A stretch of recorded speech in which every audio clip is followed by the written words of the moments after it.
Welcome to an album in review on Tim's Vinyl Confessions. I'm Tim Derling. Thank you for watching. And we're going to go with an album that's celebrating a release date. That is according to my good friend Chris Preston at My Rock and Roll Heaven. I do not doubt his research.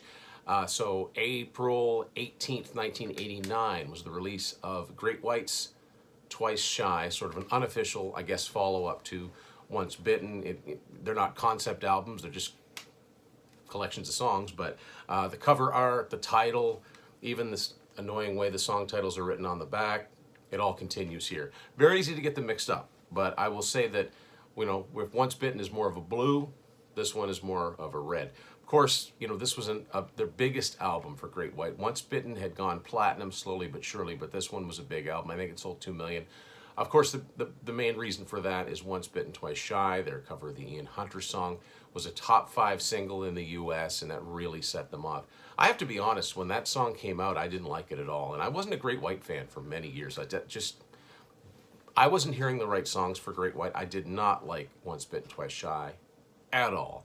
And it's still not one of my favorite songs, I'll be quite honest. I like the more melodic hard rock stuff like Lady Red Light. That, to me, that's Great White at their best. But this has some good stuff. Move It, Highway Nights. Another minor hit single off this album, of course, was the Angel Song, which is a nice piano ballad. I mean, Jack Russell, the late Jack Russell, he could just belt it out at his prime. This band, of course, will forever be tainted by the station nightclub tragedy. But this album is good, and it holds up pretty well. I will say that this is an old Capitol CD, and even in 1989, it's still a very quiet one.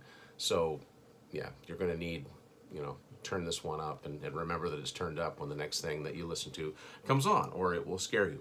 I'm not crazy about the production on this album. It was like self-produced. Alan Niven, their manager, and Michael Lardy produced it. I've never been crazy about the production on it, but it's, whatever. House of Broken Love was another single from this album. It wasn't a top 40 hit, but it's a nice bluesy song. And yeah, I don't know what more to say. I mean, it's a Great White album, like it or hate it. But yeah, I got into it many years later. And you started to see those albums actually quite cheap, the successful ones. But yeah, decent album and, deserving of its success. Great White, Twice Shy, released on this date in 1989.